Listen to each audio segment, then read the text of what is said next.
And I think this might be the last question. The last question is from Deeshani, a grade 11 student at Westdale Secondary School in Hamilton, my hometown. So thanks, Deeshani, for putting this question forward. And the question is, what are the top 3 reasons why students should vote for you? The NDP has a plan for students that comes from listening to what students have to say and trying to respond to their top concerns.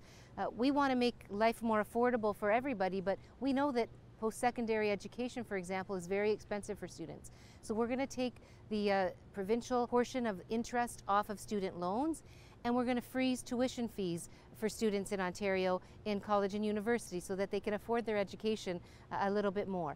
When it comes to students in school prior to post-secondary, so high school and grade school, one of the things we've seen is too many schools close in our communities. So we're going to work hard with an Open Schools Fund to not only try to help keep schools open, but also to make sure that those schools are available for kids in the community after hours and on weekends. So that, for example, if you feel like going shooting some hoops and there isn't any place else except for the local school, we're going to make it so that that school has the ability to keep its doors open for young people during after school hours as well as on the weekends to give you something to do to have some fun. Now there's also physical education that we think is important, and we'd like to see students have more access to that. And we also want to make sure the teaching assistants are in place that help students to be able to achieve their very best at school.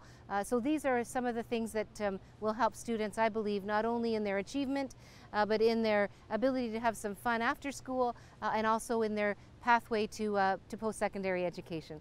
Those are all the questions. Thank you all so very much for sending those questions in, and I look forward to seeing what you think about the way I answered them. Thank you.